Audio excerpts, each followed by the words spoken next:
With the sequel to Breath of the Wild on the distant horizon, it is time for us to reflect on 2017's Game of the Year and discuss what the sequel could bring that the original lacked. While Breath of the Wild is my favourite game, it does have its fair share of faults. Today, we'll be covering some of Breath of the Wild's biggest flaws and discussing how the sequel could improve on this, and perhaps be the greatest Zelda game yet.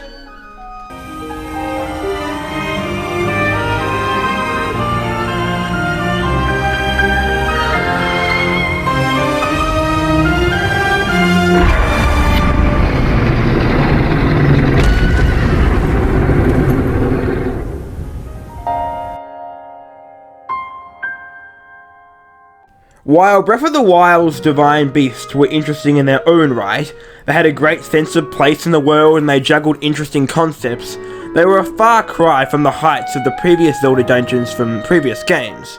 This was because they all had the same aesthetic and structure. I do think that the lead up to the divine beasts, which involved your acquaintance with a race of people, learning about their champions and then boarding the beast with that champion's descendant, was fantastic, and something that I thoroughly enjoyed. However, by the time I got to the third beast, I was just going through the motions. They were also much too easy, and the open design to them, while fitting the rest of the game, left them feeling very empty. How can Nintendo fix this in Breath of the Wild 2? Well, the answer is already in the first game, in the form of the final area, Hyrule Castle. Hyrule Castle is practically a dungeon with secrets to uncover, puzzles to solve, and the freedom that a modern Zelda game needs. Of course, Nintendo would need to modify the design a smidge. A proper dungeon would need more obstacles and mind-bending puzzles. However, the formula is there. Story quests, although they could be anything from an ancient underground cave to a palace sitting atop a ginormous mountain, or even an undersea temple. These could all have different designs and be distinct to one another, and have great puzzles and enemies, but also have the freedom that is important in an open world game. Also, just to note, I'll be more than happy if the shrines or something similar returned in the sequel. They were a great way to break up the flow of the main game, and I don't see any problem with them. Just don't include any of the motion control puzzles. Please, Nintendo!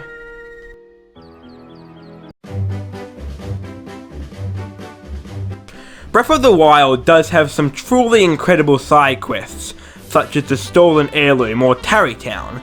However, these are few and far between. Most of the quests are useless fetch quests, with even more useless rewards and service padding. For the sequel, there should be more quests like the one I mentioned before, with substance and a story. Even if that means we get less quests, I'm okay with that. Quality over quantity, as they say. Oh yeah, and the puzzle-themed shrine quests are cool too. Eventide Island, anyone? Unlike most, I didn't find the story in Breath of the Wild to be a letdown. I loved finding new memories and exploring the characters of Link and Zelda, as well as the champions through them. The issue I have is the current story, what's happening in the present time. In Breath of the Wild, the only real story in the game is that Link wakes up from a shrine, finds an old guy who turns out to be a king, and then has to go and defeat a giant pig. Because of this, everything else feels unsubstantial, as if everything has already happened. In the sequel, I hope to see more events and story quests in the present. I'm not asking for a linear progression like Skyward Sword, oh no. I'm simply putting forward the suggestion that one can explore Hyrule on their own.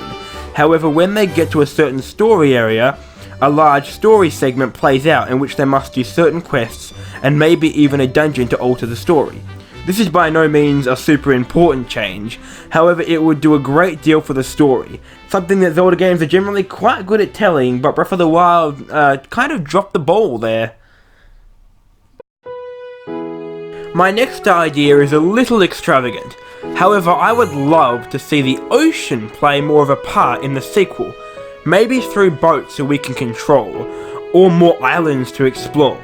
I don't know, maybe it's my inner Wind Waker talking, but this would expand on something that was in the base game, just to a lesser extent. Speaking of water, being able to swim under the water and explore the bottom of lakes and explore the bottom of the ocean would add an entirely new dimension of exploration to the game that would be greatly appreciated. Imagine having a dungeon hidden under the sea that you could swim to. That would be so cool. Oh, poor Breath of the Wild. I'll be blunt here, you had pretty horrible bosses. The overworld ones were okay, I liked the occasional Hinox or Stone Talus, however the bosses at the end of the dungeons were bad. Not only were they the same aesthetically, just different forms of Ganon, they were also extremely easy. Now I know that Nintendo wanted them to be forms of Ganon to give the impression that you'll never save from him, and that the reason they were easy is because there wasn't only one way to kill them. However, when you can just rain a few bomb arrows and they're just dead really quickly, it's a little disheartening. In the sequel, I hope there is a more variety of bosses, and that they are not so easy to beat. Actually, Thunderblight Ganon was a challenge, because you had to destroy his shield to hit him, and he would unarm you with lightning. Perhaps the Zelda team can look to Thunderblight in terms of inspiration to how to make future Zelda bosses, mechanically of course. Please don't let there be any more blights. Karach Seeds are great. They provide a nice little distraction when you explore Hyrule, and they can be traded in for new inventory slots. Neat. Do you know what's not neat? Having 900 of them and not having a convenient way to find the ones that you haven't collected. I've done everything in Breath of the Wild, and I mean everything, except get all the Karach Seeds, and I'm only on 60% completion. I like them, but I'm not going to spend another 50 hours of my life looking for the Karach Seeds when the reward is literally a very large poo. Come on! For the sequel, I'm fine in something or someone to keep track of all the seeds that you've collected and see how many there are in a certain area, like a logbook or something. That way, the quest is in bite-sized chunks and feels more manageable, not be the absolute massive mammoth quest that you have at the moment that's just really, really annoying. More enemy variety. That's all I have to say. Let us have Tektites and Levers and Dark Nuts. The Goblins and Lizalfos are cool, but the sequel needs to add new enemies. Also, while we're on the topic of including small additions, a recipe book that kept track of all the recipes you've cooked and how to make them would also be greatly appreciated and a great addition to Breath of the Wild 2. New Sheikah Slate runes, or something along those lines, would also be greatly appreciated in the sequel. The runes were a great part of Breath of the Wild, and interacting with the world served as a fantastic way to build the puzzles. In the sequel, I hope we can see more of a similar idea, and have them be upgraded as well. And I also hope that the camera and companion makes a return. They were a lot of fun. Well, there you coppers have it. That was what I want to see in Breath of the Wild 2 that could improve on the original. If you enjoyed the video, then make sure to leave your ideas down in the comments below. Like the video if you enjoyed it, and subscribe to see more. Also, I've started a Breath of the Wild Let's Play, so check it out if you're interested. Anyway, I've been the Aussie Viking, and I'll see you fantastic folks later. Bye bye.